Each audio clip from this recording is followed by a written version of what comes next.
जी अस्सलाम वालेकुम। कैफ 3 आज के लेक्चर का आगाज़ करते हैं। Lecture number 8। आज के लेक्चर में हम डिस्कस करने जा रहे हैं स्टोरेज ऑप्शन। प्रीवियस लेक्चर में हमने स्टडी किया था डाटा के बारे में कि डाटा की क्लासिफिकेशन हम किस तरीके से कर सकते हैं। टाइप्स ऑफ डाटा के बारे में हम पढ़ चुके हैं, डाटा के क्लासिफिकेशन के बारे में पढ़ चुके हैं। आज हम ये सीखेंगे कि इतना डाटा जो हमने इकट्ठा कर लिया है या खुद जनरेट किया है, इसे स्टोर किस जगह पे करना है। किसी ना किसी जगह स्टोर करना चाहिए ना इसको, ठीक है। तो हमारे पास क्या ऑप्शंस हैं और हम कैसे सिलेक्शन कर सकते हैं उनमें से, ये आज के लेक्चर में हम सीखेंगे। लेकिन उससे पहले प्रीवियस लेक्चर में जो कुछ आपने पढ़ा उसके ऊपर क्विज लिंक आप लोगों के ग्रुप में शेयर कर दिया गया है, क्लिक कीजिए। तैयार हैं तो बताइए, करिए जी स्टार्ट। चलिए CRN जरूर लिख दीजिएगा। आज बारिश की वजह से स्टूडेंट्स कम है ना। चले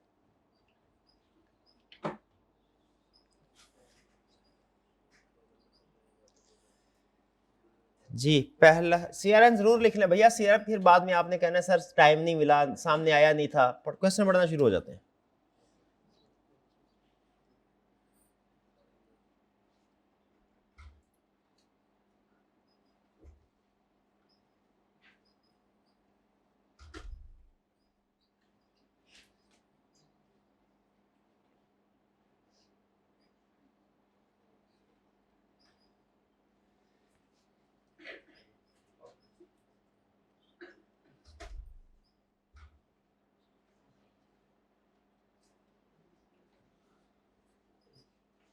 Softcore system posts its annual products catalog FAQs on the company website. Which statement best describe the classification and required protection for such information? कौन सी पब्लिक डाटा क्या ये? हाँ जी, और इसकी रिक्वायर्ड प्रोटेक्शन क्या होती है फिर? मिनिमम। शाबाश। नेक्स्ट,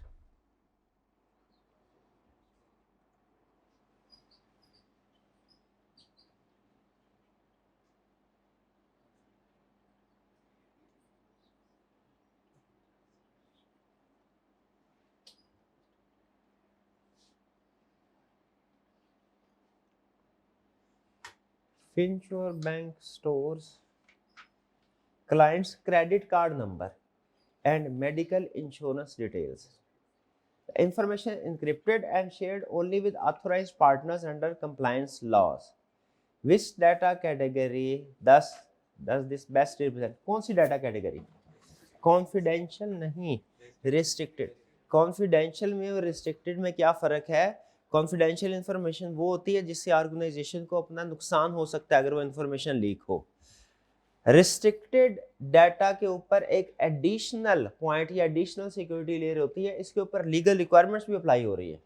यानी इसमें ऐसा डाटा होता है जो कॉन्फिडेंशियल भी है, प्लस वो लीगली भी रिक्वायर्ड है उसको प्रोटेक्ट करना, ठीक है। जैसे banking transaction, banking data legally भी रिक्वायर्ड है, स्टेट बैंक ऑफ पाकिस्तान की तरफ से रेगुलेशंस है, ठीक है। तो जब डाटा आपका कॉन्फिडेंशियल हो लेकिन साथ ही साथ रेगुलेशंस भी अप्लाई हो रही हो उसके ऊपर, तो फिर वो रिस्ट्रिक्टेड बन जाता है।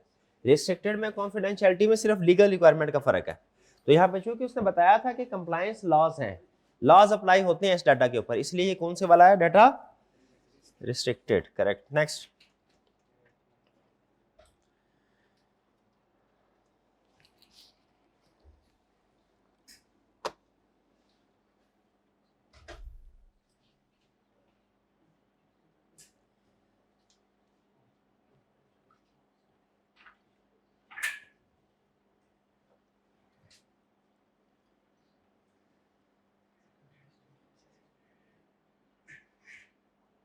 जी रूल्स डेवलप कर रहे हैं जिसमें कस्टमर कॉन्टैक्ट डिटेल्स होंगी, सैलरी रिकॉर्ड होगा, डाटा को इनक्रिप्ट किया जाएगा और लिमिटेड एक्सेस होगी, ओपन नहीं होगी।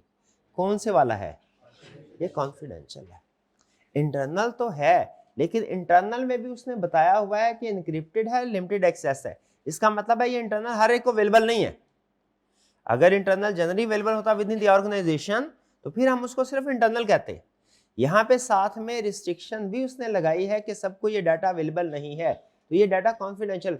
सैलरी कॉन्फिडेंशियल नहीं होती, कभी सुना नहीं आपने कि सैलरी कॉन्फिडेंशियल इंफॉर्मेशन होती है, ठीक है। तो ये वो डाटा जो पब्लिक, जो सबको विद इन द ऑर्गेनाइजेशन भी सबको अवेलेबल नहीं है, वो कौन सा है? कॉन्फिडेंशियल। नेक्स्ट,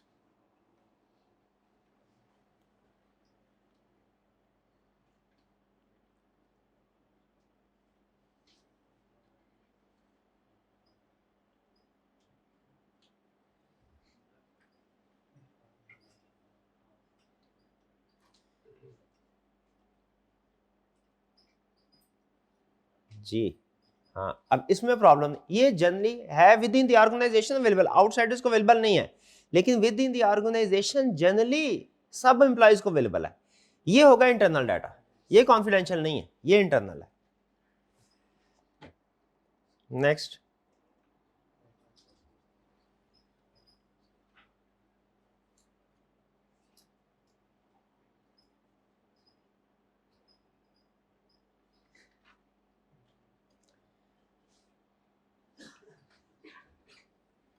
कंपनी टैक्स और पेरोल का डाटा रख रही है कि कभी कोई लीगल केस आया तो फिर इसको यूज कर लिया जाएगा, वरना इसको यूज नहीं किया जाएगा। कौन सी वाली डाटा लाइफ साइकिल स्टेज है? Archival, correct.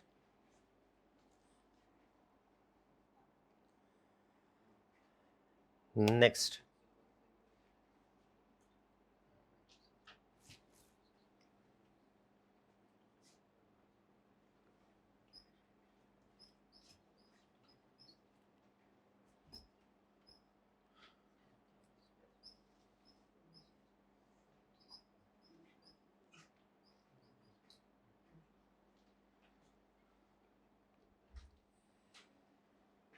हॉस्पिटल में रिजल्ट्स जो हैं, लैब रिजल्ट्स, वो डॉक्टर्स, असाइन डॉक्टर्स को अवेलेबल है, लेकिन रिपोर्ट डिपार्टमेंटल हेड्स को अवेलेबल है।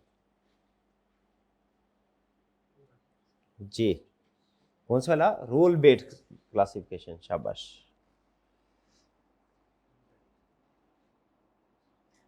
भैया ये सेम क्यों आ गया? चलें अटेम्प्ट कर लें फिर आप, ये सेम आ गया।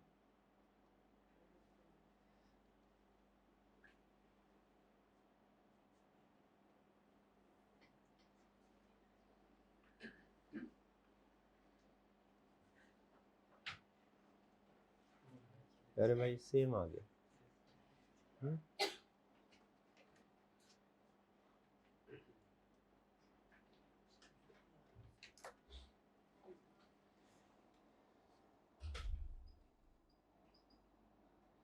चलिए नेक्स्ट। अच्छा, अभी भी गलत कर दिया है ये, अभी थोड़ी, खुदा का खौफ करें, ये कौन लोग हैं ये थोड़ी देर पहले यही कोई गलती से रिपीट हो गया टीम से, आपने फिर भी गलत कर दिया। अच्छा डी, नहीं डी, अच्छा अच्छा अच्छा, ठीक है ठीक है ठीक है ठीक है, कोई बात नहीं, जैसे आप वैसे हमारी टीम, कंपैटिबिलिटी है। इसको हम ऐसा करते हैं, सबको इररेलेवेंट कर देते हैं, ठीक है? उसके लिए होगा ये कि सबको ही क्रॉस कर दिया जाएगा, सॉरी, सबको करेक्ट नहीं करना, सबको रॉन्ग करना, ताकि सारे इक्वल हो जाए। चलिए next,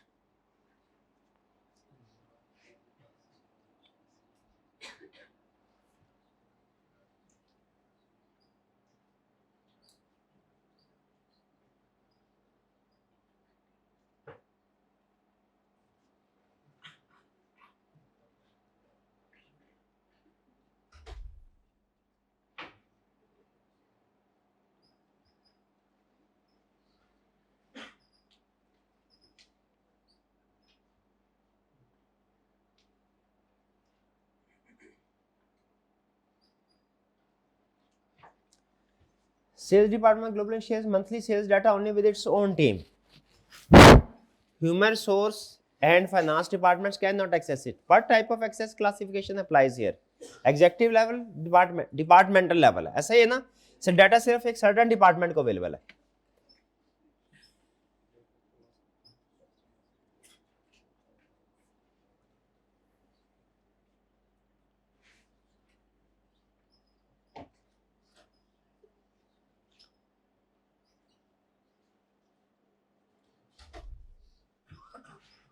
Correct. Data core incorporates customer feedback that collected, analyzed, archived for 1 year and then securely deleted. Which model best explain this process? कौन सा मॉडल? Life cycle. शाबाश.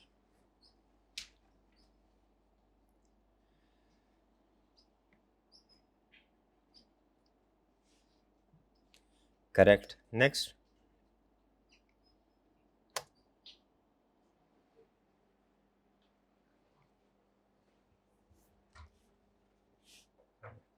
ऑप्शंस को रैंडमाइज नहीं कर रही, ये चीज नहीं सिखाई आपने,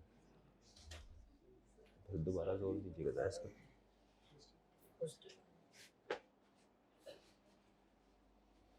कोई बात नहीं, कोई बात नहीं, कभी कभी ऐसे हो जाता है. No problem, no problem. आगे चलते हैं. अच्छा, फिर भी आपने कुछ ना कुछ ऑप्शन को सिलेक्ट कर लिया है. भैया ये क्या हो रहा है हमारे क्विज के साथ प्यारे भाई? देखिए ऐसे तो नहीं ना होना चाहिए. क्या ख्याल है?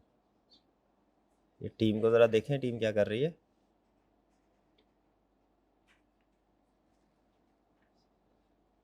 लोग क्या क्विज कंडक्ट करवाऊंगा, नहीं हुआ वो. चलिए ऐसा करते हैं, आज इतनी लर्निंग काफ़ी है, ठीक है. जो कल जो है ना आज का प्राइस कल पे शिफ्ट कर लेते हैं, ठीक है जी. कंसेप्ट्स आपने सीख लिए हैं. ये ऐसा करते हैं, कुछ थोड़ा सा इंतज़ार करते हैं. टीम साथ ना असल में रियल टाइम वर्क कर रही है, ठीक है. तो रियल टाइम प्रोसेसिंग हो रही है हमारी साथ साथ. इसको हम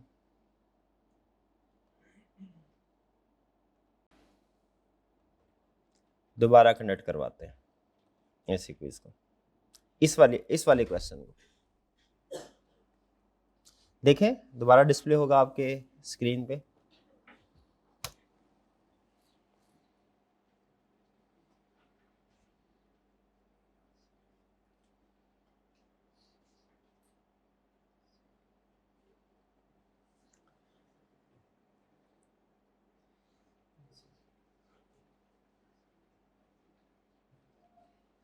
Ministry of Defense classifies operational manual that could cause serious harm if disclosed.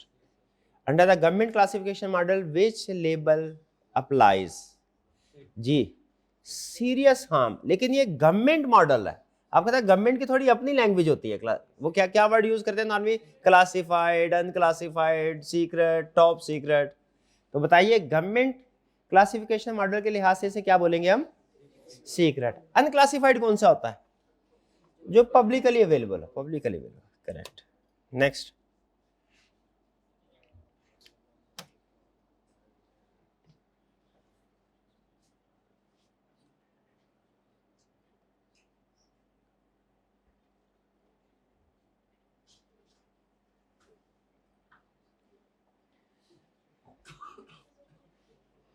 Telecom company store customer ID numbers and address proofs as part of KYC. KYC कहते हैं know your customer.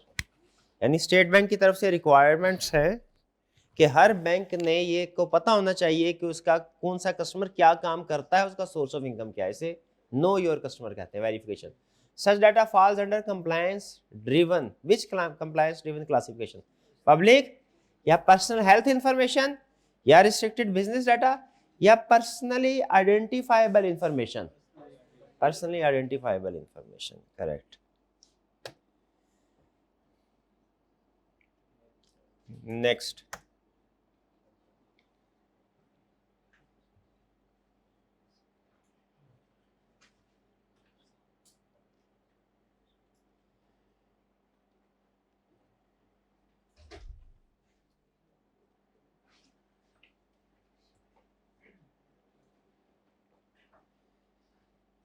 Mediserve maintains patient treatment records and prescriptions.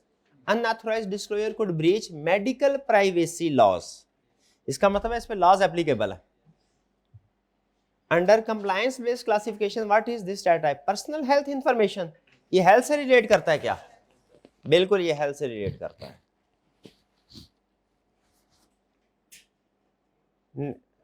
तो correct option हुई ए.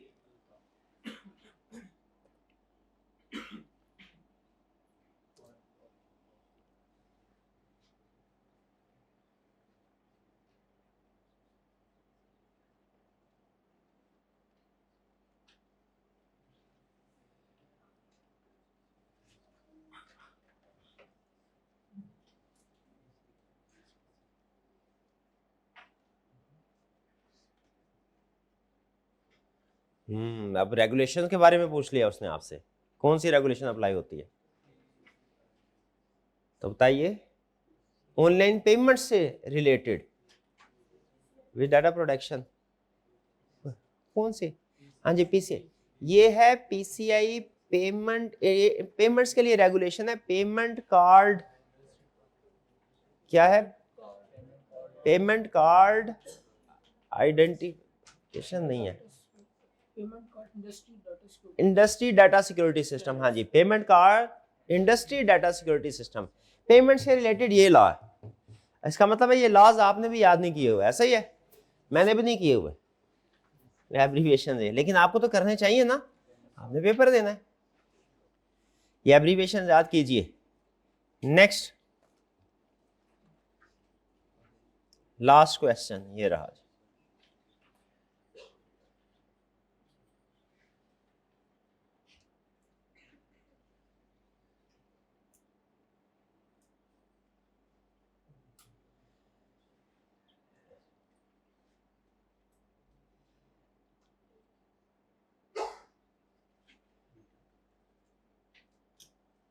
A bank publishes interest rate on its websites but restricts access to client account details and fraud detection data. Which of the following matches classification sequence from least to most sensitive?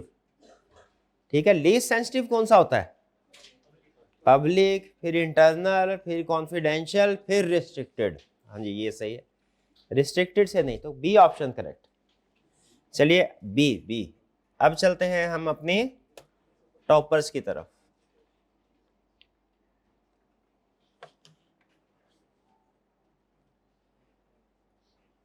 जी शाबाश। First position किन किया? First position शाबाश। Second position, second, third position, fourth position, fifth position, sixth position, seventh position, eighth position, ninth, hybrid में ninth position, शाबाश, 10th position. चलिए, ये था हमारा प्रीवियस लेक्चर का क्विज।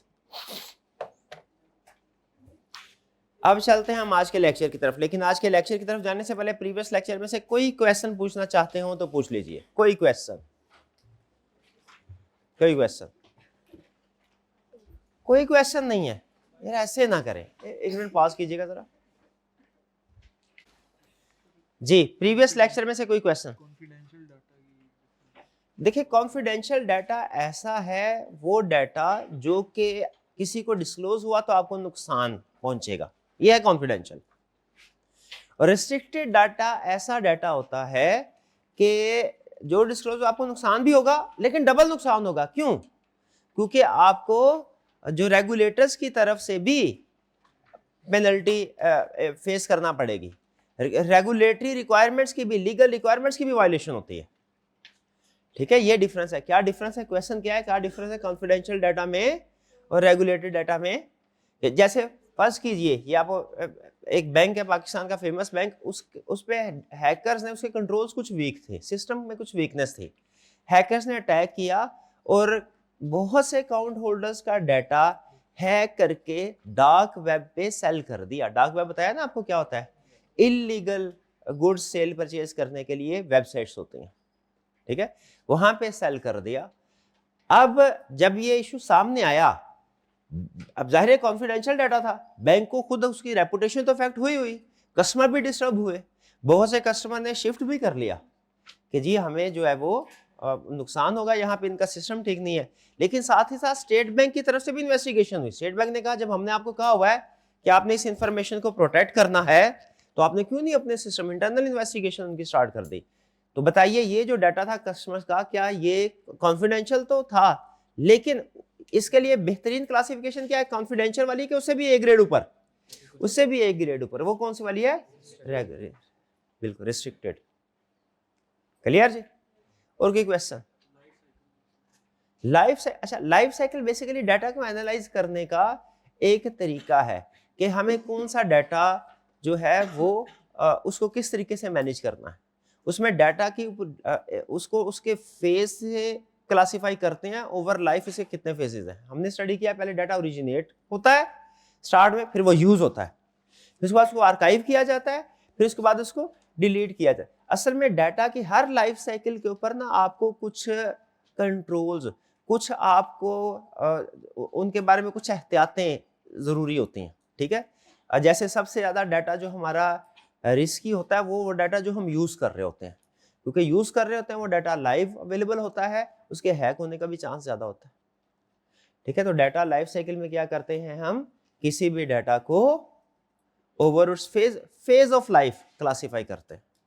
जैसे आपको मैंने एग्जांपल दी थी, आप कॉलेज में एडमिशन फॉर्म फिल करते हैं, वो कौन सी स्टेज है, क्रिएशन। फिर उसके बाद उस इंफॉर्मेशन प्रोसेसिंग होती है, उसकी बेस पे आपका लॉगिन वगैरह क्रिएट होते हैं सिस्टम के अंदर, और फिर आप पूरे 6 महीने जब तक कॉलेज के साथ है आप उसको यूज करते हैं, ये क्या है, यूजेज। फिर इसके बाद जब सेशन खत्म होता है आप सबका एक बैकअप बना के रख लिया जाता है। बैकअप किस लिए बनाया जाता है, ताकि नेक्स्ट सेशन में अगर कोई स्टूडेंट ये क्लेम करे कि वो रिपीटर है तो डाटा में से उसको सर्च किया जा सके। ये कौन सी स्टेज है, आर्काइवल। और जब 2 सेशन गुजर जाते हैं, 1 साल गुजर जाता है या 2 साल गुजर जाते हैं फॉर एग्जांपल, 2 साल के बाद वो प्रीवियस डाटा भी उसको डिलीट कर दिया जाता है।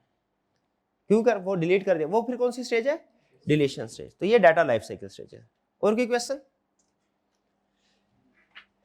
अच्छा, स्टूडेंट ने हाइब्रिड क्लास में एक स्टूडेंट ने क्वेश्चन पूछा कि सर हमने डिफरेंट क्लासिफिकेशन मॉडल्स पढ़े डाटा के, क्या कोई एक कंपनी सिर्फ एक ही मॉडल यूज करेगी या मल्टीपल मॉडल यूज कर सकती है साइमल्टेनियसली? बताइए कितने स्टूडेंट का ख्याल है कि मॉडल यूज करेगी? नहीं, शाबाश। मल्टीपल मॉडल यूज कर सकती है, डिपेंड करता है उसकी नीड के ऊपर। हो सकता है एक डिपार्टमेंट में कोई मॉडल यूज हो रहा हो, किसी दूसरे डिपार्टमेंट में कोई और मॉडल यूज हो रहा हो, उस डिपार्टमेंट की एक्टिविटीज उसकी नीड पे बेस करता है। क्लियर? आज के लेक्चर की तरफ चले। चले, आज का कंसेप्ट बहुत आसान है और निस्बतन थोड़ा छोटा भी है, ठीक है। वैसे है लेंथ इसकी रीजनेबल है लेकिन आसान है। कंसेप्ट क्या समझ आए? देखिए, डाटा के बारे में हम इससे पहले सीख चुके हैं, उसके डिफरेंट टाइप्स हैं, उसके डिफरेंट क्लासिफिकेशन है, बिल्कुल ठीक है। अब हमने आज ये सीख रहे हैं उस डाटा को हमने स्टोर कहाँ करना है। भाई डाटा कहीं ना कहीं तो स्टोर करना होगा, सेव करके रखना होगा ना, किस लिए? ताकि बाद में जरूरत पड़ने पे हम उसको रिट्रीव कर सके। तो स्टोरेज के डिफरेंट ऑप्शंस हैं। आज के लेक्चर में आप इन ऑप्शंस के बारे में सीखेंगे कि वो ऑप्शंस क्या क्या हैं, उनका क्या प्लस है, क्या माइनस है, और आप उन कैसे सेलेक्ट करेंगे कि कौन सी ऑप्शन हमने चूज करनी चाहिए। अच्छा, सबसे पहले मुझे ये बताइए कि आप में से कितने स्टूडेंट ऐसे हैं जो कोई ना कोई डिवाइस यूज कर रहे हैं, जैसे कंप्यूटर, लैपटॉप या इवन मोबाइल भी। ओके, आप लोग अपना डाटा जब सेव करते हैं, जैसे कोई भी डॉक्यूमेंट बनाइए, उसके ऊपर काम किया, अपना डाटा जब सेव करते हैं तो क्या आप उस कंप्यूटर की हार्ड ड्राइव पे सेव करते हैं या कि उसको ऑनलाइन किसी साइट पे, जैसे फॉर एग्जांपल जब मैं स्टूडेंट था तो जो अहम डाटा होता था वो अपने आप को ईमेल कर दिया करता था कि भी वहाँ पे एक कॉपी सेव रहेगी, या कि वन ड्राइव या गूगल ड्राइव, यहाँ पे से कितने स्टूडेंट्स अपना डाटा हार्ड ड्राइव पे सेव करते हैं? शाबाश। और कितने नॉर्मली कोई गूगल ड्राइव, वन ड्राइव वगैरह पे सेव? शाबाश। अगर मैं आपसे पूछूं कि हार्ड ड्राइव पे सेव करने का क्या फायदा है, तो बताइए, हार्ड ड्राइव पे आप जो डाटा सेव करते हैं अपने कंप्यूटर की, आपके ख्याल में उसका क्या फायदा है जी? परमानेंटली स्टोर है, बिल्कुल ऐसा ही है, परमानेंटली स्टोर है, बिल्कुल गुड। और जब चाहे आप इजीली एक्सेस कर सकते हैं, ऑफलाइन भी एक्सेस, इंटरनेट की जरूरत नहीं है आपको एक्सेस करने के लिए, इंटरनेट के बगैर भी उसको एक्सेस कर सकते हैं, बिल्कुल ऐसा ही है। और लेकिन क्या इसका कोई नुकसान भी है? क्या नुकसान है? अगर डिवाइस गुम हो गई, खराब हो गई, तो आपका डाटा भी गुम हो जाएगा, ठीक है। अच्छा, ऑनलाइन अगर आप सेव करते हैं फॉर एग्जांपल गूगल ड्राइव पे, वन ड्राइव पे, इसका क्या फायदा है? वो किसी भी डिवाइस पे आपके अकाउंट के, जिस अकाउंट के जरिए से आपने उसको सेव किया है, दुनिया की किसी भी डिवाइस पे आप उस अकाउंट को लॉग इन कर लें, वो डाटा आपके लिए अवेलेबल हो जाएगा। जैसे फर्ज कीजिए मैंने यहाँ पे कोई वर्क किया है, मुझे यूके जाना पड़ता है, तो अगर वो डाटा सारा मैंने अपने साथ लेके जाना चाहता हूँ, अगर मैंने लोकली स्टोर किया होगा तो फिर मुझे वो मशीन या वो हार्ड ड्राइव अपने साथ लेके जानी पड़ेगी। लेकिन अगर मैंने क्लाउड में सेव किया होगा, ऑनलाइन सेव किया होगा, तो मुझे डिवाइस साथ ले जाने की जरूरत नहीं है, मैं वहाँ पे जाके दूसरी कंट्री में जाके उसी अकाउंट से जिसके ज़रिए से सेव किया था उसी को मैं लॉगिन करूँगा, वो सारा डाटा मेरे पास अवेलेबल हो जाएगा। फिर इसके रिलायबिलिटी भी ज़्यादा होती है, इसके करप्ट होने का ख़तरा नहीं होता, ठीक है, एक्सीडेंटली डिलीट होने का खतरा भी नहीं होता, क्योंकि उमूमी तौर पे जो क्लाउड बेस्ड ऑप्शंस होती हैं वो आपको बैकअप सर्विसेज भी प्रोवाइड करते हैं। आपका डाटा डिलीट हो जाए नॉर्मली 30 डेज, वैसे तो डिपेंड करता है 1 साल तक या 6 महीने तक भी ऑप्शन होती है। 30 दिन पहले तक का डाटा अगर आपने डिलीट भी कर दिया ना तो वो आपके लिए अवेलेबल होता है नॉर्मली, ठीक है। लेकिन थोड़ा सा इसका नुकसान भी होता है, क्या, आपको कुछ ना कुछ कॉस्ट पे करनी पड़ती है, ठीक है। ये दोनों जो स्टोरेज ऑप्शंस हैं, क्या आप इनके साथ फेमिलियर हैं इनके साथ? हाँ, चलिए, तो यही दोनों ऑप्शन डिस्कस किए हैं हमने आज के लेक्चर में। यही दो ऑप्शन डिस्कस करनी है। क्या main categories of storage options क्या है? On premises storage. On premises storage का मतलब है जैसे आपकी हार्ड ड्राइव पे स्टोरेज, हार्ड ड्राइव पे जैसे डाटा स्टोर हुआ होता है ना, ये वैसे, ठीक है। ऑन प्रेमिसेस का मतलब है ऑर्गेनाइजेशन ने अपनी, ये तो पर्सनल लेवल की एग्जांपल थी ना, अब ऑर्गेनाइजेशन लेवल पे सुने, ऑर्गेनाइजेशन ने अपना सारा डाटा अपने ही इंटरनल सर्वर रूम में सेव किया हुआ है ताकि वहां से आसानी से हम उसको रिट्रीव कर सके, उसको एक्सेस कर सके। जब डाटा लोकल हार्ड ड्राइव्स के ऊपर यानी ऑर्गेनाइजेशन के अंदर ही डिफरेंट हार्ड ड्राइव्स के ऊपर स्टोर कर लिया जाता है, जो कि नॉर्मली कंपनी के जो आईटी डिपार्टमेंट का एक सर्वर रूम होता है, आपने अक्सर सुना होगा सर्वर रूम, ठीक है, वहां पे सेव, उसे कहते हैं ऑन प्रेमिसेस स्टोरेज। एक ऑप्शन ये है। दूसरी ऑप्शन क्या है? क्लाउड स्टोरेज, कि जब आप डाटा को ऑनलाइन अपलोड कर दें, ठीक है। डिफरेंट वेंडर्स, डिफरेंट कंपनीज ये सर्विसेज प्रोवाइड करती हैं, ठीक है। तो कोई भी अच्छी वैल्यूएट करें उनकी ऑप्शंस को, उनके फीचर्स को, जो आपको पसंद आए आप ऑनलाइन अगर वो वेंडर सेलेक्ट करते हैं और अपना सारा डाटा उस साइट के ऊपर अपलोड कर देते हैं, तो ये क्या होगा? Cloud storage. अच्छा, क्लाउड से मुराद ये नहीं है कि कोई बादलों में डाटा स्टोर हो रहा था, कोई बादल में कोई डाटा स्टोर नहीं होता। क्लाउड स्टोरेज बेसिकली उन्होंने एक सिंबॉलिक वर्ड यूज किया है। ये असल में कंपनीज के डिफरेंट कंट्रीज में बहुत बड़े बड़े कंप्यूटर्स रखे होते हैं, उन्होंने हार्ड ड्राइव्स रखी होती हैं, ये सारी दुनिया का डाटा वहां पे सेव हो रहा होता है। आप जो भी ईमेल एक दूसरे को भेजते हैं, रिसीव करते हैं, क्या वो सारी ईमेल्स कहीं ना कहीं सेव हो रहे? क्या वो आपके कंप्यूटर पे सेव होती हैं? कंप्यूटर पे सेव तो नहीं होती आपकी ईमेल्स, ऐसा ही है, ऑफलाइन आप उसको एक्सेस नहीं कर सकते। वो कहाँ पे सेव होते? क्लाउड पे। क्लाउड से मुराद क्या? वो बड़े बड़े कंपनीज के सर्वर्स वहां पे अवेलेबल होते हैं, और वो सर्वर किसी एक जगह पे नहीं होते, दुनिया में बहुत सी जगहों पे उन्होंने हर कॉन्टिनेंट में एक ना, यानी बड़ी बड़ी कंट्रीज के अंदर मल्टीपल प्लेसेस के ऊपर डाटा को स्टोर किया होता है। वो क्लेम करते हैं कि अगर खुदा न खास्ता कभी ऐसा डिजास्टर आया ना कि पूरे का पूरा एक बरे आजम डूब गया फॉर एग्जाम्पल, ठीक है, तो फिर भी डाटा आपका सिक्योर रहेगा, ठीक है, क्योंकि वो डिफरेंट प्लेसेस के ऊपर स्टोर किया जाता है। क्लाउड स्टोरेज में ये ऑप्शन होती है आपके पास, ये इम्प्रूव। हाइब्रिड स्टोरेज का मतलब क्या है?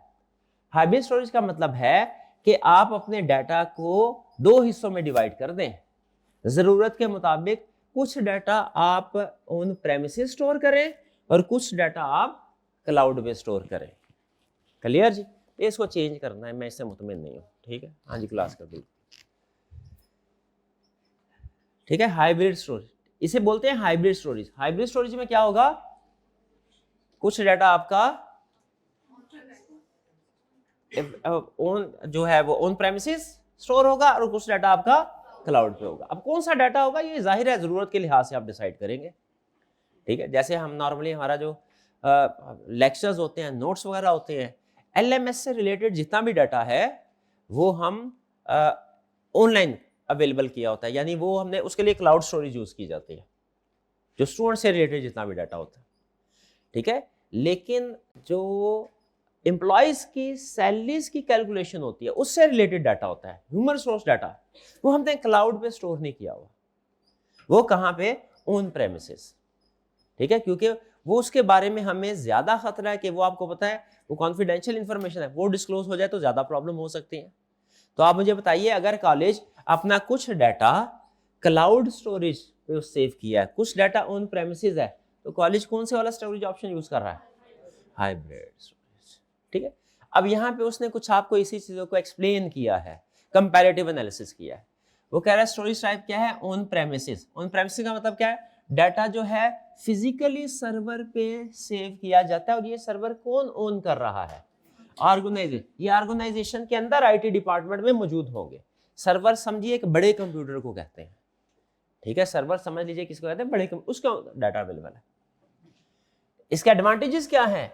मैक्सिमम कंट्रोल है आपके पास, डाटा आपके पास है, आप जब चाहे जिस किस्म की चेंजेस करना चाहें कर सकते हैं।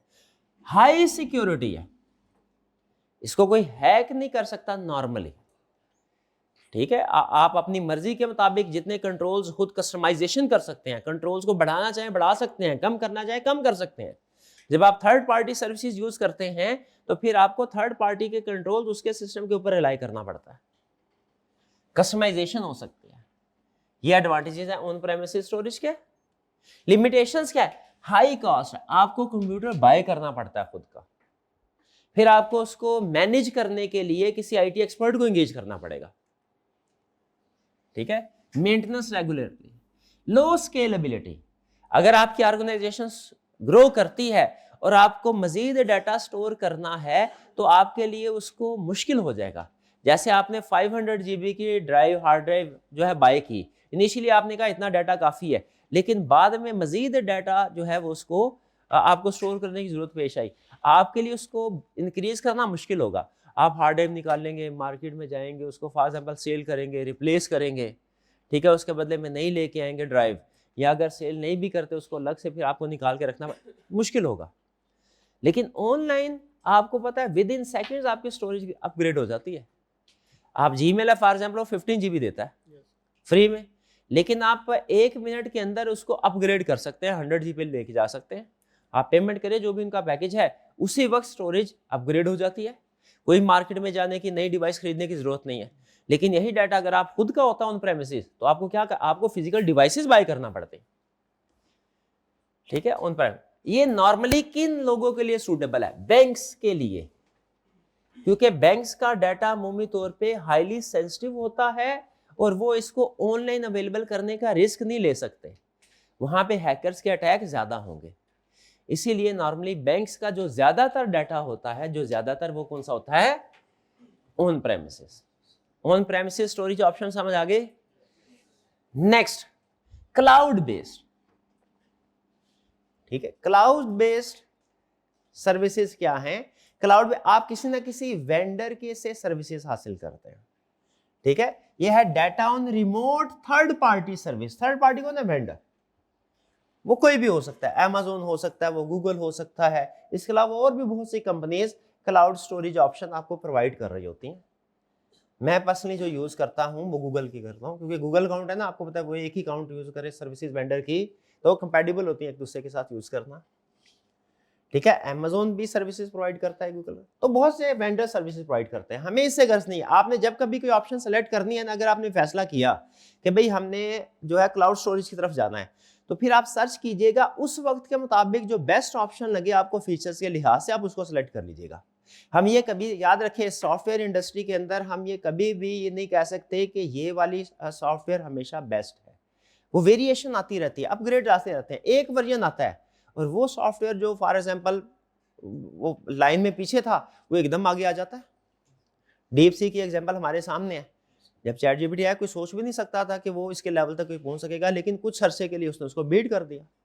ठीक है, अब फिर दोबारा उन्होंने अपग्रेडेशन लेके आए, लेकिन ये एक रेस है बेसिकली, ये चलती है। तो जिस वक्त भी आपने कोई भी सॉफ्टवेयर से रिलेटेड ऑप्शन सेलेक्ट करनी है ना, याद रखिएगा, तो आपने उस वक्त सर्च करनी है और उस वक्त के फीचर्स और प्राइसिंग मॉडल को सामने रखते हुए बाय करना है। क्लाउड बेस में एडवांटेजेस क्या है? स्केलेबल। स्केलेबल का मतलब क्या होता है भला? स्केलेबल का मतलब होता है जरूरत पड़ने पर आप आसानी से किसी चीज को अपग्रेड कर सके। जब आप अपग्रेड कर सके यानी स्टोरेज ज्यादा चाहिए, ठीक है, तो मुझे ये बताइए, अगर आपको ज्यादा स्टोरेज फ्यूचर में जरूरत पड़ सकती है तो आप कौन सी ऑप्शन सेलेक्ट कर लेंगे? ऑन प्रेमिसेस बेहतर है इस पॉइंट ऑफ व्यू से, या कि क्लाउड बेस्ड? क्लाउड बेस्ड आसानी से, जैसे बताया, विद इन सेकेंड्स आप उसको अपग्रेड कर सकते हैं। कॉस्ट एफिशिएंट है, यानी इसे हम कहते हैं पे एज यू गो मॉडल। पे एज यू गो मॉडल का मतलब ये होता है कि जितना इस्तेमाल करेंगे आपको उतना ही पे करना पड़ेगा। जैसे आपने अगर फर्ज कीजिए कि 10 TB ड्राइव अगर बाय कर ली, उसमें डाटा चाहे आप 2 GB का स्टोर करें, आपको कास्ट 10 TB की पड़ गई अगर आप खुद बाय करते हैं। लेकिन अगर आप ऑनलाइन डाटा यूज करते हैं तो आपको फिर यूज के लिहाज से पेमेंट करनी पड़ेगी। 2 GB का डाटा यूज किया तो पेमेंट कितने की करनी पड़ेगी? 2 GB की ही। इस लिहाज से ये कॉस्ट एफिशिएंट है। ये बिल्कुल ऐसे है जैसे मैं आपसे पूछूं, होटल वगैरह में जाते हैं नॉर्मली तो बुफे सिस्टम होता है और एक एला कार्टे सिस्टम होता है, कौन सा ऑप्शन सेलेक्ट करें? वैसे आप अपनी नीड के मुताबिक सेलेक्ट करते हैं, लेकिन यहाँ पे वो कहता है अगर आपको भूख थोड़ी सी भी लगी है तो आपको पैसे पूरे देने पड़ेंगे। यहाँ पे क्या है भाई, जितना खाना खाएंगे उतने पैसे। ठीक है, ग्लोबल एक्सेस है, बताया किसी भी कंट्री में चले जाए एक्सेसिबल है। ऑटो मेंटेनेंस, मेंटेनेंस आपके किसी पर्सन ने आपने करनी नहीं है, जान छूट गई। मुझे पर्सनली, हालांकि हमारी ऑर्गेनाइजेशन में दोनों ऑप्शंस अवेलेबल है, ऑन प्रेमिसेस भी, क्लाउड बेस्ड भी। तो जो मैंने पर्सनल डाटा मैनेजमेंट करनी होती है ना, पर्सनल खुद की, कॉलेज के नहीं, ऑफिशियली तो जाहिर है जो आपको होता है ऑर्गेनाइजेशन की पॉलिसी होती है उसके मुताबिक चलना होता है। मुझे क्लाउड बेस्ड पसंद है, इसमें टेंशन नहीं है, बार बार किसी को कहना नहीं पड़ता, आपको पता है, और रिलायंस फैक्टर भी ज्यादा होता है। बैकएंड पे एक बड़ा ग्रुप हो ना अगर क्लाउड स्टोरेज पे, अमेज़न है जैसे, जैसे गूगल है, तो आपको रिलायंस होती है, उसका डाउन टाइम नहीं आएगा। मतलब सर्वर अगर डाउन भी हुआ ना तो विद इन सेकेंड्स वो उसको दोबारा आप कर देते हैं। जबकि अगर आपका 80% यहाँ पे मैनेज कर रहा है, अगर उसकी तबीयत खराब हो गई, ठीक है, 1-2 सेशन पहले इस तरह हुआ था कि वो पर्सन की 1-2 दिन तबीयत खराब हुई तो उसी अरसे में LMS में कोई प्रॉब्लम आ गई, बच्चों ने फिर शोर मचाया, फिर लेक्चर हमें क्या करा, यूट्यूब पे अपलोड करना पड़े थे। अब यूट्यूब पे अपलोड करना वो जाहिर है एक कमिटमेंट होती है, तो वो फैसिलिटेशन के लिए स्टूडेंट्स को प्रोवाइड तो किए, लेकिन उसमें प्राइवेसी इश्यूज होते हैं, तो इस तरह के। लेकिन अगर ऑनलाइन क्लाउड में, उसमें नॉर्मली ऐसी प्रॉब्लम नहीं होती। जाहिर प्रॉब्लम होगी तो पूरी दुनिया के यूजर को प्रॉब्लम होगी। नेक्स्ट लिमिटेशन क्या है क्लाउड सर्विस की? इंटरनेट डिपेंडेंसी, इंटरनेट पे डिपेंड। इंटरनेट कनेक्शन होएगा आपका, आप इसको एक्सेस कर सकते हैं, इंटरनेट कनेक्शन नहीं है आप इसको एक्सेस नहीं कर सकते। ठीक है, और थोड़ा सा सिक्योरिटी रिस्क भी इसमें ज्यादा होता है। जैसे मैं आपको बताया कि ऑनलाइन जो चीज अवेलेबल है उसके हैक होने का रिस्क निस्बतन ज्यादा है। वैसे तो कोई भी चीज हैक हो सकती है, ठीक है, आपका जो आपने अगर ऑन प्रेमिसेस डाटा स्टोर किया हुआ वो भी हैक हो सकता है, लेकिन ऑनलाइन में थोड़ा सा रिस्क फैक्टर बढ़ जाता है। एग्जांपल्स क्या है? नॉर्मली ऐसे बिजनेसेस जो ई कॉमर्स में इंगेज है, ऐसे बिजनेस क्लाउड स्टोरेज ऑप्शन को सेलेक्ट करते हैं। ठीक है, क्योंकि इनका सारा डाटा ऑनलाइन अवेलेबल होता है। आपने कोई ऐसी ऐप डेवलप की, ऐसा सॉफ्टवेयर डेवलप किया जो कि ऑनलाइन वर्क करेगा, तो आप उसके स्टोरेज के लिए, उसकी होस्टिंग बोलते हैं उसको, होस्टिंग के लिए कौन सी ऑप्शन सेलेक्ट करेंगे? Most probably cloud based. ठीक है, इसके अलावा AWS से Amazon सर्विसेज हैं, S3 फॉर यूजर और सेल्स डाटा। मतलब ई कॉमर्स में इन शॉर्ट ये क्लाउड ऑप्शन किन किन लोगों के लिए बेहतर है? जो कि ई कॉमर्स एक्टिविटीज में एंगेज्ड है। Next hybrid. हाइब्रिड क्या है? बेसिकली हाइब्रिड में करते ही हम अपने डाटा को क्लासिफाई कर लेते हैं। जो डाटा हमारा लोकली हमें चाहिए होता है, अवेलेबल, हम समझते हैं कि सूटेबल ऑप्शन ये है, उसको हम ऑन प्रेमिसेस स्टोरेज ऑप्शन की तरफ लेके जाते हैं, जो नॉर्मली ज्यादा क्रिटिकल होता है, जो कॉन्फिडेंशियल होता है, और कुछ डाटा जो है वो जो हमें लगे कि सूटेबल है क्लाउड पे, उसको क्लाउड पे अपलोड कर देते हैं। ये मिक्सचर है ऑन प्रेमिसेस और क्लाउड बेस्ड स्टोरेज का। ठीक है, इसमें जो आपका सेंसिटिव डाटा है उसके ऊपर ये कंट्रोल और फ्लेक्सिबिलिटी दोनों आपके पास आ जाती है। ये आपको कंट्रोल ज्यादा देता है, ये फ्लेक्सिबिलिटी है, ये वाली ऑप्शन फ्लेक्सिबिलिटी ज्यादा देती है।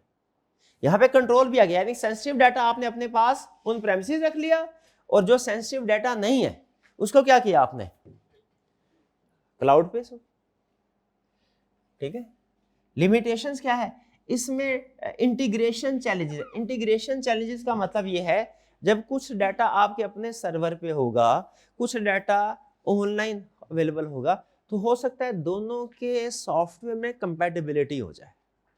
जैसे मुझे एक दफा प्रॉब्लम ये आई, मैंने कुछ डाटा रखा हुआ था अपना हार्ड ड्राइव में, मैं एक बैकअप सॉफ्टवेयर यूज करता था। बैकअप सॉफ्टवेयर क्या करता है? आपके लैपटॉप के ऊपर जो भी डाटा होता है उसे किसी क्लाउड के ऊपर सेव करता रहता है साथ साथ। ठीक है, ताकि मैं जैसे साथ साथ काम करता ना वो अपडेट होता रहे।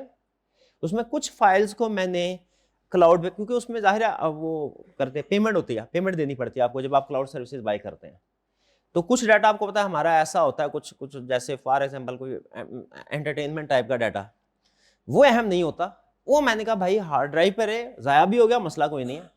कुछ डाटा ऐसा आपका था प्रोफेशनल वर्क से रिलेटेड होता है, वो आप अफोर्ड नहीं कर सकते लूज करना, उसके लिए फिर मैंने क्लाउड सर्विसेज बाय कर ली।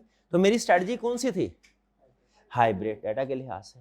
लेकिन एक दफा प्रॉब्लम क्या आई, कोई पता नहीं क्या, मुझे आज तक समझ नहीं आई, कोई उनका मसला था या हमारा मसला था, सेटिंग की प्रॉब्लम थी। मेरे हर फोल्डर में हर फाइल डुप्लीकेट हो गई। यानी होता यह है कि जब आप कोई फाइल उसमें होती है, जब क्लाउड होता है ना, क्लाउड के ऑप्शन, उसमें एक ऑप्शन होती है कि आप डाटा रिट्रीव कर रीस्टोर कर सकते हैं, लेकिन रीस्टोर आप तब करते हैं जब आपका लोकल डाटा डिलीट हो जाए। पॉइंट समझ रहे हैं? उस वक्त मेरा डाटा डिलीट नहीं हुआ था, वो शायद वर्जन डिफरेंट था। जहां तक मुझे समझ आई है ना, मैंने माइक्रोसॉफ्ट उस वक्त 2000 फाइल स्टोर की हुई थी लोकल, जो क्लाउड पे जाती थी ना, वो शायद मेरा ख्याल है लेटेस्ट वाली होती थी, डिफरेंट वर्जन होता था।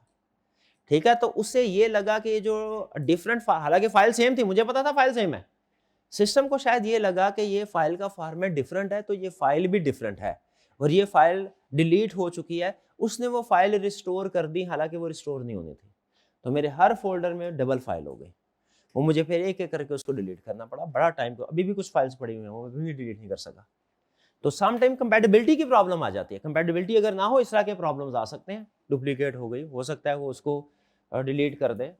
ठीक है, तो ये इश्यूज होते हैं हाइब्रिड में। क्या आप एक सिस्टम लोकल वाला यूज कर रहे हैं, एक सिस्टम क्लाउड वाला यूज कर रहे हैं, दोनों अगर कंपैटिबल नहीं है, कुछ इस तरह की प्रॉब्लम्स आप फेस करना पड़ सकती हैं। इसकी एग्जांपल क्या है? कह रहा है जैसे हॉस्पिटल है, उसमें जो पेशेंट्स का डाटा है वो तो लोकली अवेलेबल होता है, डॉक्टर्स के पास विजिट करते हैं, आप पेशेंट की फाइल पढ़ लेते हैं, लेकिन जो ओवरऑल एनालिसिस है वो क्लाउड में अपलोड किया जाता है कि आज के दिन में हॉस्पिटल में कितने पेशेंट्स ने विजिट किया, कौन से वाले पेशेंट्स में क्या प्रॉब्लम थी, वगैरह वगैरह। जो ओवरऑल एनालिसिस है वो क्लाउड में, यानी जो सेंसिटिव इंफॉर्मेशन है वो लोकल में, और जो कंपैरेटिवली लेस सेंसिटिव है उसको क्या किया? क्लाउड पे कर दिया। ये कुछ फर्क समझ आया आपको? चले आपको एक थोड़ी सी प्रैक्टिकल एग्जांपल शेयर कर देता हूं आपके साथ कि पर्सनल एग्जांपल, प्रैक्टिकल कम और पर्सनल ज्यादा। ये ऑन है जी? हाँ जी बिल्कुल। अच्छा, इसके साथ ना जब तक ये प्रोजेक्टर चलता है, मैं एक कंसेप्ट आपके साथ डिस्कस कर लेता हूं। Internet of things, internet of things, IoT, ये कंसेप्ट क्या है? ये कंसेप्ट क्या है? ऑटोमेशन। जब चीजें खुद बहुद, मशीन्स खुद बहुद काम करना शुरू कर दें, समझ लीजिए इसे कहते हैं इंटरनेट ऑफ थिंग्स। यानी जो थिंग्स हैं वो इंटरनेट के जरिए से, ऐसे लाजमी नहीं इंटरनेट के जरिए से, लेकिन थिंग्स ऑटोमेटिकली वर्क करना शुरू कर दें, उसे कहेंगे इंटरनेट ऑफ थिंग्स। इसकी बहुत ही बेसिक एग्जांपल आपके सामने रख रहा हूं, 2-3 एग्जांपल रखूंगा। इंटरनेट ऑफ थिंग्स का मतलब क्या है? आपने देखा ये एसी क्या करते हैं, हम ऑन करना होता है बटन दबाते ऑन होता है, ऑफ करना होता है बटन दबाते ऑफ। आपको पता है हम इसमें टाइमर सेट कर सकते हैं कि इस टाइम के ऊपर ऑटोमेटिकली ऑन हो जाए। वो क्या होता है? फिर हमने ऑप्शन दे दी उसको, फिर हमने रिमोट साइड पे रख दिया। अब क्या होगा?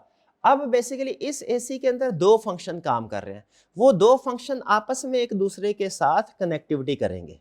जैसे एक ऑप्शन है वो टाइमर है, वो टाइम देख रहा है, जैसे ही हमारा सेट किया हुआ टाइम आया, उसने उस अंदर ही, उसने, हमने कुछ नहीं किया, उसी एक थिंग ने, अंदर जो थिंग थी, उसी एक थिंग ने उस सिस्टम के अंदर दूसरी थिंग को इंस्ट्रक्शन सेंड की कि भाई ऑन हो जाओ, और वो ऑन हो गई।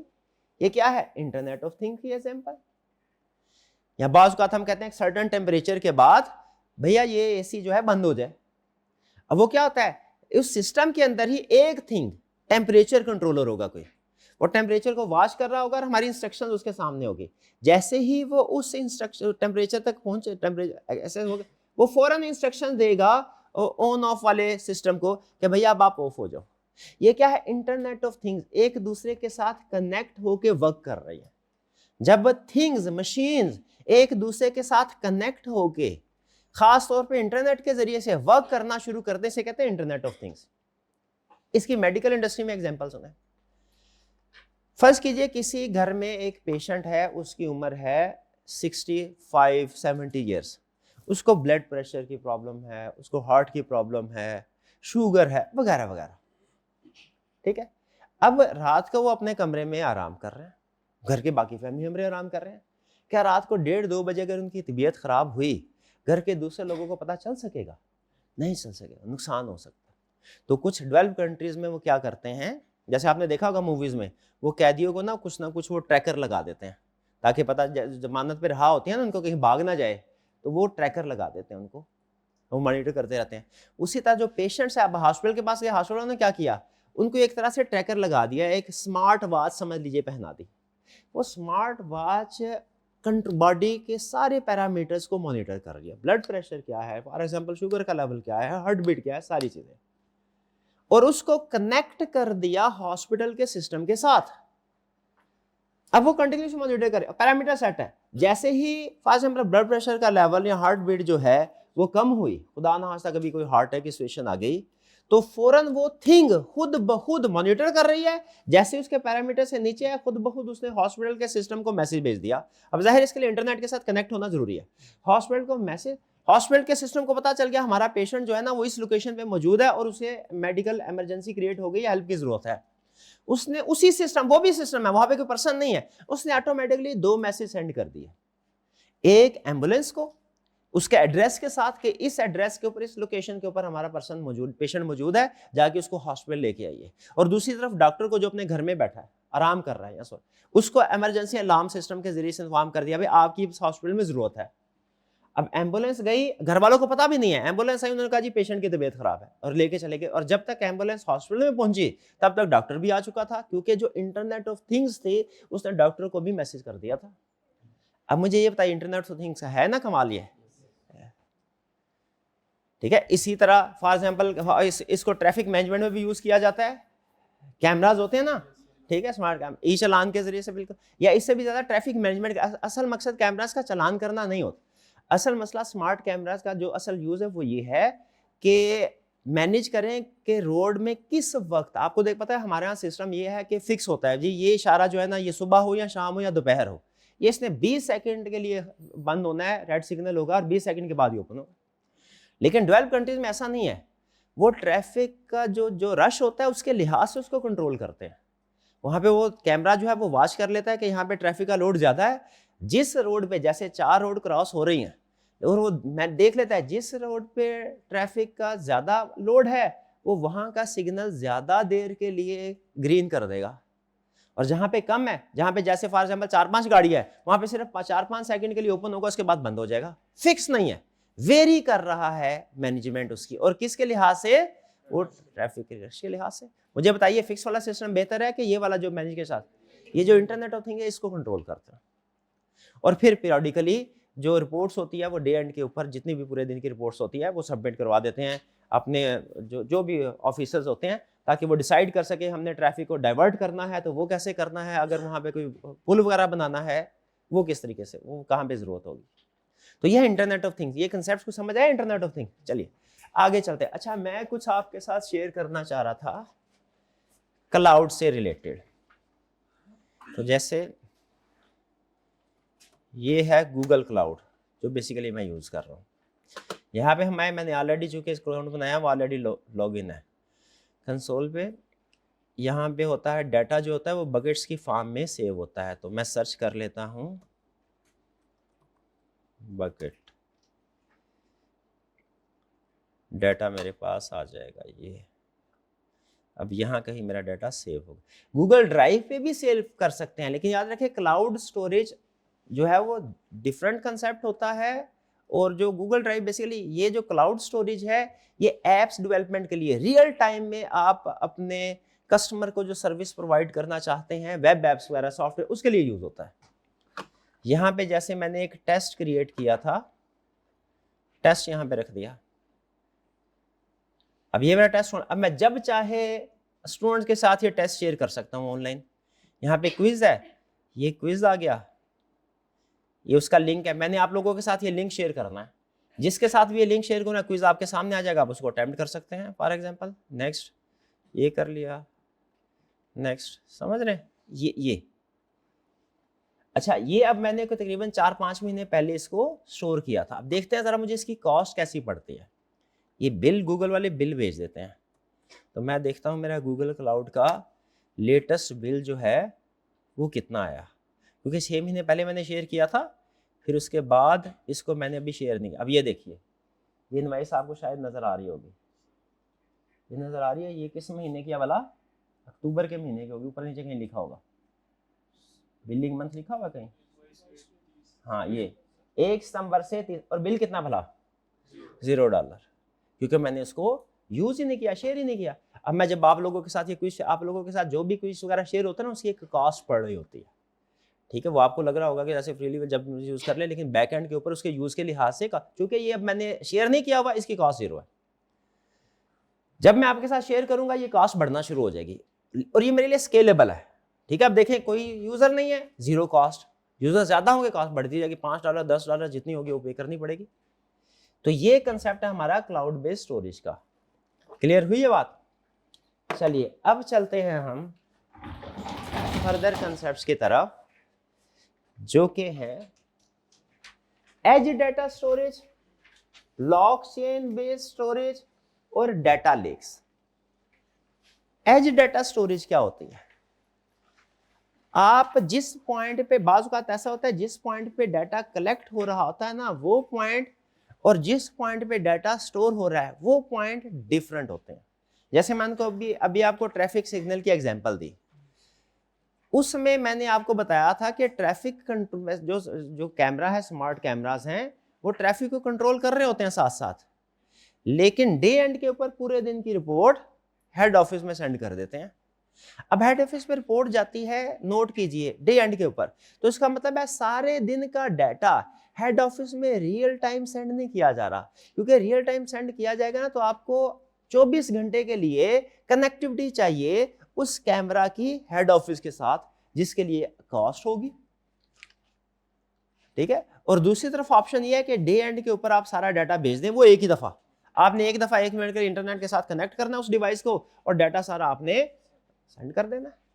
तो कौन सी ऑप्शन आपको कॉस्ट इफेक्टिव लग रही है? Day and.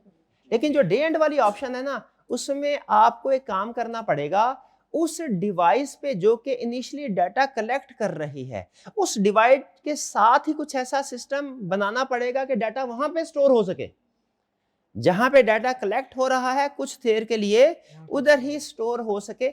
इसे कहते हैं एज डाटा स्टोरेज।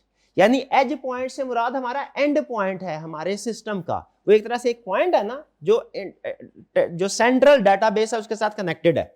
जितने भी लाहौर में डिफरेंट सिटीज के ऊपर कैमरास हैं, वो बेसिकली हमारा समझ लीजिए एंड पॉइंट है हमारे सिस्टम का। सिस्टम की डिफरेंट नोड्स हैं, ठीक है, वो सारी नोड्स सेंट्रल डाटाबेस के साथ जुड़ी है, सेंट्रल डिवाइस के साथ। तो हर नोड पे, हर एज पॉइंट के ऊपर आप अगर स्टोरेज कर रहे हो, स्टोर कर रहे हो डाटा, इसे क्या बोलते हैं? Edge storage. वो फिर आप कुछ अरसे के बाद, जैसे डे एंड के बाद या वीक एंड के बाद, डाटा जो है वो ट्रांसमिट कर देते हैं। ये एज स्टोरेज कि डाटा जो है कहां पे स्टोर हो रहा होगा? जहां पे डाटा जनरेट हो रहा है, थोड़ी देर के लिए डाटा वहीं पे स्टोर हो रहा होगा, और बाद में फिर सेंट्रलाइज कुछ अरसे के बाद, कुछ घंटों के बाद सेंड कर रहा होगा, ठीक है जी। ये जैसे इंटरनेट ऑफ थिंग इसकी एग्जांपल है, कैमरा सेंसर इसकी एग्जांपल है, ठीक है। इसमें होता क्या है? लेटेंसी नहीं, लेटेंसी किसको कहते हैं? लेटेंसी कहते हैं डिले को। डाटा एक जगह से दूसरी जगह पहुंचने में जितना टाइम लेता है, इसे कहते हैं लेटेंसी। आपने क्वेश्चन पूछा, मैंने जवाब देने में जितना टाइम लिया, delay, latency. Latency is equal to, लिख ले delay, latency is equal to delay. तो जब एज डाटा स्टोरेज होती है, चूंकि डाटा जहां पे जनरेट हो रहा है वहीं पे स्टोर हो रहा है, तो उसमें लेटेंसी नहीं है, डाटा फौरी तौर पे डिसीजन कर लेता है। यानी ये डिसीजन करने के लिए कि अब मुझे इशारा खोलना है, बंद करना है, उस एज को सेंट्रल डाटाबेस से इंस्ट्रक्शन लेने की जरूरत नहीं है, उसके पास सफिशिएंट डाटा मौजूद है, वो खुद ही डिसीजन करके कर लेगा। हाँ, डे एंड के ऊपर रिपोर्टिंग कर दिया करेगा। ये रियल टाइम एनालिसिस को, यानी on the spot analysis, real time की बजाय ऑन द स्पॉट एनालिसिस कहना शायद ज्यादा बेहतर होगा, उसको इनकरेज करता है। एग्जांपल्स ये है, स्मार्ट सिटीज के अंदर जो ट्रैफिक कैमरास होते हैं उनको लोकली एनालाइज किया जाता है। कैमरा लोकल एनालिसिस, साथ साथ लोकल एनालिसिस कर। लोकल एनालिसिस का मतलब क्या है? उस टाइम के उस मिनट का एनालिसिस उसके पास होगा, और डे एंड पे समरी भिजवा देगा ऑफिस में। एज टेक्नोलॉजी समझ आ गई आपको? क्या एज टेक्नोलॉजी इन शॉर्ट क्या है? जिस जगह आप डाटा ओरिजिनेट कर रहे हैं उसी जगह पे स्टोरेज हो रही हो, उसे ये एज स्टोरेज। अच्छा, ब्लॉकचेन बेस्ड स्टोरेज क्या है? ब्लॉकचेन मैंने आपको बताया था ये क्या है। ब्लॉकचेन एक तरह से रजिस्टर है। आप लोग अकाउंटेंट है, रजिस्टर में रिकॉर्ड ट्रांजैक्शन रिकॉर्ड करते हैं ना, उसी तरह ब्लॉकचेन में भी ट्रांजैक्शन रिकॉर्ड होते हैं। आपके रिकॉर्ड करने का सिस्टम कुछ और होता है। जैसे आप पेजेस के ऊपर रिकॉर्ड करते हैं डाटा, किसके ऊपर रिकॉर्ड करते हैं? वाउचर होता है ना, वाउचर्स को बोलते हैं वाउचर। आपके डबल एंट्री सिस्टम में डाटा कहाँ रिकॉर्ड होता है? वाउचर। ब्लॉकचेन टेक्नोलॉजी में डाटा कहाँ रिकॉर्ड होता है? ब्लॉक्स में, ब्लॉक्स की शक्ल में। ठीक है, तो डाटा क्या, उसको क्या किया जाता है? उस डाटा, वो डाटा इनक्रिप्टेड होता है। हर ब्लॉक दूसरे ब्लॉक के साथ लिंक्ड है, यानी जितनी ट्रांजैक्शन 100 ट्रांजैक्शन आज के दिन में हुई है ना, तो 100 ब्लॉक्स क्रिएट होंगे। और ये जो ब्लॉक्स क्रिएट होते हैं, इनको इस चीज से बचाने के लिए कि कोई एडिट ना कर सके। जैसे मेरी ट्रांजैक्शन आज 100 बिटकॉइन की हुई, तो इंश्योर करने के लिए कि मेरा डाटा कोई और अमेंड ना कर सके, एडिट ना कर सके, उसको इनक्रिप्ट भी किया जाता है, उसको ऑथोराइज भी किया जाता है। वो data encrypted form, blockchain technology में डाटा किस फॉर्म में होता है? इनक्रिप्टेड फॉर्म में। और फिर इसको बहुत से यूजर ऑथोराइज करते हैं, चेकिंग करने के बाद उसकी बकायदा चेकिंग होती है। डाटा माइनिंग आपने लफ्ज सुना होगा, ठीक है, वो चेकिंग होती है, वो वेरिफिकेशन होती है। ठीक है, वो माइनर्स क्या करते हैं? वेरिफिकेशन करते हैं ट्रांजैक्शन की। बगैर वेरिफिकेशन के कोई ट्रांजैक्शन प्रूफ नहीं। इसलिए इसमें सिक्योरिटी का लेवल इंतहाई ज्यादा है। एक बंदा सिक्योरिटी मेंटेन करेगा फिर भी बाईपास हो सकती है। जब 100 बंदे सिक्योरिटीज या ट्रांजैक्शन को नजर रखे होंगे, उसमें 2 नंबरी करना मुश्किल है। इसलिए ब्लॉकचेन टेक्नोलॉजी को हाईली सिक्योर्ड समझा जाता है। ठीक है, ये इनक्रिप्टेड फॉर्म में है, इसमें ब्लॉक्स की शक्ल में डाटा होता है जो एक दूसरे के साथ ब्लॉक्स लिंक्ड हैं। और ये डिस्ट्रीब्यूटेड, डिस्ट्रीब्यूटेड का मतलब है एक सेंट्रलाइज्ड नहीं है कि एक बंदा फैसला कर रहा होगा ये ट्रांजैक्शन ऑथोराइज है ये नहीं। बैंक में जाए ना, एक ही बंदा चेकिंग करके ट्रांजैक्शन को ऑथोराइज कर रहा होता है। लेकिन ब्लॉकचेन टेक्नोलॉजी में डिफरेंट लोग होते हैं, डिस्ट्रीब्यूटेड सिस्टम है। ठीक है, इससे डाटा इंटेग्रिटी इंश्योर होती है सबसे ज्यादा, यानी डाटा को आप करप्ट नहीं कर सकते, एडिट नहीं कर सकते, हैक नहीं कर सकते। ये अभी तो सिर्फ इंट्रोडक्शन है डाटा स्टोरेज के तौर पे। ये बता रहा है कि डाटा को आप स्टोर करना है ना, ब्लॉकचेन की फॉर्म में भी स्टोर कर सकते हैं। ब्लॉकचेन का पूरा सिस्टम है। हमारे एक चैप्टर में आधा चैप्टर समझ लिए लगभग जो है वो ब्लॉकचेन के ऊपर, आधा नहीं, आधे से थोड़ा कम है, ब्लॉकचेन के ऊपर है। वहां पे सारी इसकी डिटेल डिस्कस होगी। अभी सिर्फ इतना ध्यान में रखिए कि ब्लॉकचेन टेक्नोलॉजी डाटा मेंटेन करने के लिए एक टेक्नोलॉजी है, डाटा। ठीक है, इसको सिर्फ बिटकॉइन के साथ स्पेसिफाई कर देना मुनासिब नहीं। बिटकॉइन इसका यूज जरूर है, क्रिप्टो करेंसी यूज जरूर है, लेकिन असल में क्या कंसेप्ट है? ये एक डिस्ट्रीब्यूटेड लेजर सिस्टम है। लेजर रिकॉर्डिंग करने के लिए डिस्ट्रीब्यूटेड, बहुत से लोग इसको मेंटेन कर रहे होते हैं। तो इस वजह से पार्टीज में ट्रस्ट बिल्ड होता है, पार्टीज में ट्रस्ट। इसको वॉलमार्ट ने भी यूज किया है। उनकी सप्लाई चेन में प्रॉब्लम आती, शायद मैंने पहले जिक्र किया, वॉलमार्ट की स्टडी डिस्कस किया मैंने। उनकी सप्लाई चेन में प्रॉब्लम आती थी, पता नहीं चलता था, कस्टमर के पास चीज आती थी, रिटर्न हो जाती, डिफेक्ट आता था, तो उन्हें पता नहीं चलता था हमारे सप्लाई चेन पे 6 पॉइंट्स है, किस जगह पे प्रॉब्लम आती है, जिसकी वजह से ये क्या शिपमेंट की जगह पे, पैकिंग वाली जगह पे किस जगह पे प्रॉब्लम आती है, डिलीवरी वाली जगह पे प्रॉब्लम आती है, किस जगह पे। तो उन्होंने फिर हर स्टेप के ऊपर डाटा को सिक्योरली मेंटेन करने के लिए ब्लॉकचेन टेक्नोलॉजी का इस्तेमाल किया। ठीक है, ये ब्रीफली मैं आपको बता रहा हूँ, डिटेल जब ये ब्लॉकचेन आएगा फिर उस वक्त स्टडी करेंगे। क्लियर जी, कुछ समझ आया? डाटा लेक्स जो है ना, इसके बारे में अब मैं आपके साथ कल शेयर करूंगा। अभी चूंकि टाइम हो गया नेक्स्ट क्लास का आपका। डाटा लेक्स फिलहाल यूं समझिए कि बहुत सा डाटा जब जनरेट हो रहा होता है ना, स्ट्रक्चर्ड या अनस्ट्रक्चर्ड फॉर्म में, किसी भी शक्ल में, उसे बोलते हैं डाटा लेक। जैसे नेटफ्लिक्स जो है, उस पे पूरी दुनिया में बहुत से यूजर्स देख रहे हैं, कोई सीजन देख रहा है, कोई मूवी देख रहा है, कोई ड्रामा एपिसोड देख रहा है। ये मुख्तलिफ तरह का डाटा जनरेट हो रहा है। ठीक है, तो वो डाटा, जब सारा डाटा आप देख रहे होते हैं ना, पूरे उस कंपनी के आज के पूरे डाटा को, तो वो डाटा आपको जैसे फ्लो, जैसे दरिया फ्लो करता नजर आता है ना, उसी तरीके से विजुअलाइज करें तो डाटा भी फ्लो होता नजर आएगा आपको। विजुअलाइजेशन उसे डाटा लेक कहते हैं, लेकिन डाटा लेक कल डिस्कस करेंगे हम इंशाल्लाह। आज हम यहाँ पे लेक्चर को क्लोज करते हैं। कुछ समझ आया जी आपको? तो मुझे बताइए क्विकली, डाटा स्टोरेज ऑप्शन कितनी है?